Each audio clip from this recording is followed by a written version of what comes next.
दोस्तों व्हाट्सएप के ऊपर इस वक्त में दो स्कैम चल रहे हैं जो कि स्टूडेंट्स को ही लुभाने के लिए किए जा रहे हैं। जहां पर फ्री लैपटॉप की स्कीम चल रही है कि 2024 के कुछ दिन बचे हैं भैया, उसमें अगर आपको फ्री लैपटॉप चाहिए तो आप अप्लाई कर सकते हो। ये रहा रजिस्ट्रेशन पेज और यहाँ पर रजिस्ट्रेशन करने के बाद में आपको फ्री में लैपटॉप दे दिया जाएगा। तो भैया ये एक स्कैम है, इसके अंदर थोड़ी बहुत फीस ली जाएगी और उसके बाद में आपको फंसा दिया जाएगा एक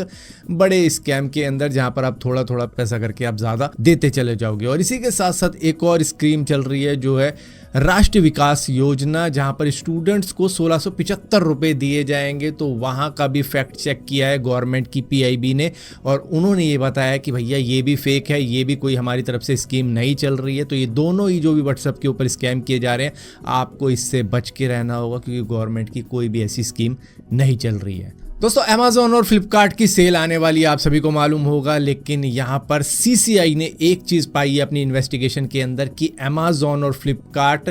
कुछ सेलर्स को प्रेफरेंस दे रहे हैं अपने सर्च रिजल्ट के अंदर, क्योंकि ये वायलेशन है इंडिया के कंपटीशन लॉ का, जिसकी वजह से अब इनके ऊपर कार्रवाई की जाएगी और हो सकता है इनके ऊपर एक बड़ा फाइन लग जाए। क्योंकि यहाँ पर क्या होता है कि मान लो आपको कोई बेल्ट लेनी है या आपको कोई पैंट लेनी है, उसके कोई जो सेलर होते होंगे वो टॉप कर जाते हैं, या फिर कोई और ब्रांड हो गई, जैसे कि आपने मोबाइल लेना है कोई, यहाँ पर कई सारे सेलर हैं लेकिन किसी एक सेलर को प्रेफरेंस दे देते हैं, या फिर आप कोई और चीज़ ले रहे हो जिसके अंदर कोई और सेलर टॉप कर रहा है, जबकि दूसरे सेलर भी हैं वो कभी टॉप 1 पेज पे आते ही नहीं, जबकि शायद उनका प्रोडक्ट अच्छा होगा। तो यहाँ पर ये सिर्फ प्रेफरेंस उन्हीं को देता है जहाँ से इनको फ़ायदा हो रहा होता है, तो जिसकी वजह से ये एंटी कॉम्पिटिटिव प्रैक्टिस कर रहे हैं अपनी शॉपिंग वेबसाइट के ऊपर, जिसकी वजह से इनको एक भारी फाइन लग सकता है। दोस्तों एप्पल ने अपने आईफोन की 16 सीरीज की प्री बुकिंग आज से चालू कर दी है और इसकी शिपिंग 20 सितंबर से वो चालू कर देगा, लेकिन सेल से पहले ही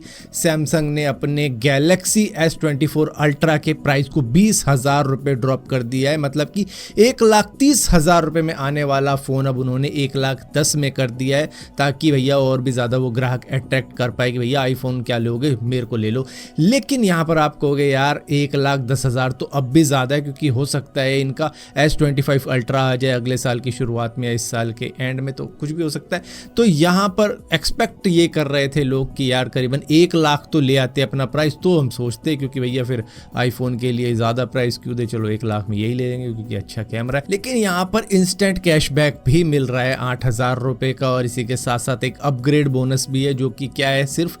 एक्सचेंज ऑफर है, मतलब 12,000 रुपये वहाँ से लेस हो सकते हैं। तो ये फ़ोन ऑलमोस्ट 90,000 रुपये का पड़ जाएगा कि 8,000 रुपये वहाँ से कम हो जाएंगे, तो जिसके बाद में ये 1,02,000 का हो जाएगा और 12,000 रुपये एक्सचेंज में कम हो जाएंगे, तो ये 90,000 रुपये का ऑलमोस्ट पड़ सकता है। लेकिन मैं एक्सपेक्ट कर रहा था कि थोड़ा और प्राइस ड्रॉप होना चाहिए था, एटलीस्ट 1,00,000 भी नहीं, मैं तो कहूँगा 90,000 ही लगाते अपना रेट, और उसके बाद में हम एक्सचेंज ऑफर ये वो करके लेते तो सही रहता, क्योंकि अच्छे खासे ऑफर के साथ में, मतलब पिछले साल ही S22 अल्ट्रा एक दोस्त ने लिया था, इस वजह से मुझे पता है। तो भैया इसका रेट और ज़्यादा कम करना चाहिए था, क्योंकि अभी इससे तो शायद ही लोग अट्रैक्ट हों। दोस्तों कई सारी कंपनियां प्रेफर करती है ना कि मतलब ज़्यादा वर्किंग कल्चर को, जो जापानी स्टाइल होता है ना कि भैया बस काम करते रहो और देखते रहो कि कौन पहले जा रहा है, मतलब जब वो जाएगा तब मैं उठूंगा। तो इस तरीके के वर्किंग कल्चर से काफ़ी ज़्यादा नुकसान भी होता है। दरअसल चाइना का एक बंदा मल्टीपल ऑर्गन फेलियर की वजह से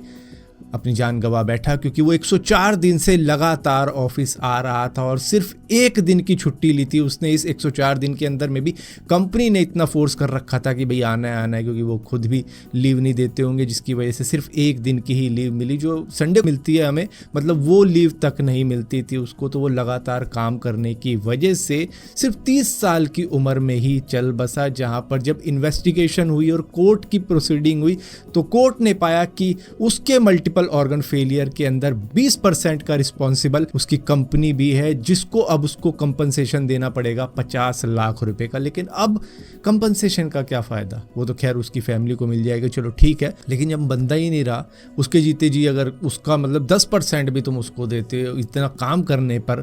तो शायद वो और भी ज़्यादा खुश होता, अंदर से खुश होता और जो भी दिक्कत हो रही थी उसे, उसका इलाज भी करवा सकता था अगर छुट्टी दी जाती। दोस्तों हिप्पो शायद आपको किसी कार्टून के अंदर ही क्यूट लगा होगा, लेकिन ये थाईलैंड का मो डैंग है जो कि सिर्फ 2 साल का बेबी हिप्पो है जो कि वहीं के जू में पैदा हुआ है। और इसके लिए अब एक्स्ट्रा सिक्योरिटी लगा दी है क्योंकि विजिटर जब भी आते हैं ना उनको ये क्यूट लगता है। अब उसकी वजह से लोग इसको हैरेस करना चालू कर चुके हैं कि भैया कुछ कर हमारे सामने, कुछ फेंक देंगे, कुछ पानी वानी छिड़क देंगे, मतलब इस तरीके की हरकत इसके साथ की जाती है ताकि ये कुछ ना कुछ करे, कुछ अटखेलिया नटखटपना कुछ ना कुछ तो करे। तो यहाँ पर इसके लिए एक्स्ट्रा सिक्योरिटी लगा दी है कि भैया इसको तंग ना किया जाए, बच्चा ही तो है, अब वो जैसे मर्जी जब उसका मन करेगा तब करेगा। लेकिन लोग भाग क्या होते हैं ना, आपने भी देखा होगा कई सारे जू के अंदर लोग किस तरीके के होते हैं, कुछ ना कुछ ढूंढ रहे होते हैं फेंकने के लिए जानवर के ऊपर कि वो कुछ रिएक्शन दिखाएगा या कुछ करेगा, खास तौर पर जब वो सो रहा होता है। तो ये भी एक बच्चा है और बच्चे ज़्यादा सोते ही हैं, मतलब जितना वो रेस्ट लेंगे, जितना सोएंगे, उसी वजह से वो जल्दी से ग्रो होते हैं क्योंकि हमारी ग्रोथ ही सोने के वक्त में होती है। तो भैया उसको भी सोने दो, तंग किया जाता है जिसकी वजह से सिक्योरिटी लगा दी। हालांकि हिप्पो काफ़ी ज़्यादा क्यूट है।